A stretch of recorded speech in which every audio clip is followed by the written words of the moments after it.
Sa loob lang ng 1 minuto, nawala ang 90,000 pesos ni Roland dala ng GCash account niya para sa kanyang mga negosyo. So around 12. So lagi ko check ng ganong oras. Ang una ko pong nakita, nawala yung lahat ng sales. Sa transaction history ni Roland, tumambad ang mahigit 40 sunod-sunod na pagpapadala ng pera. Kada transaction, nakalagay na nag-send ang kanyang account ng tig 1,000 piso sa dalawang numero. Nasa 20 pesos na lang natira sa GCash account ni Roland. Agad siyang nagsumbong sa GCash at Muntinlupa Police. Ang college student na si Princess, nagulat na lang din daw na nawala ng laman ng kanyang account. Ika-cash out po dapat ni Papa yung pera, which is dapat nga po mapagawa po ng bahay namin. Pandagdag, nag-try akong i-call yung number po ng nasendan.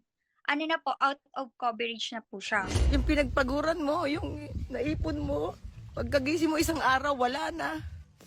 Maging ang actress-comedian na si Pokwang, gumising na nalimas ang 85,000 pesos sa kanyang GCash account na ginagamit niya para sa kanyang food business. Kasi ang anak ko may hawak ng GCash account namin. Lahat ng mga payment dun sa negosyo, dun pumapasok lahat. Pagising daw ng anak ko, pag-check niya, 3,000 na lang yung natira. Nag-send din ang account niya ng tig 1,000 piso sa magkakaibang numero.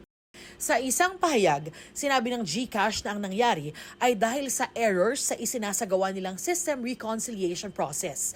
Isolated daw ang nangyari sa ilang users. Tiniyak din nilang ligtas ang account ng users.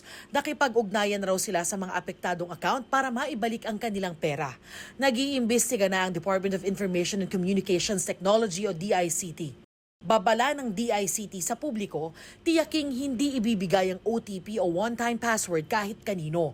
Huwag mag-click basta-basta ng mga link. Ugaliing magpalit ng passwords at i-report agad sa mga otoridad ang anumang breach o kahina-hinalang aktibidad sa inyong accounts o mobile device.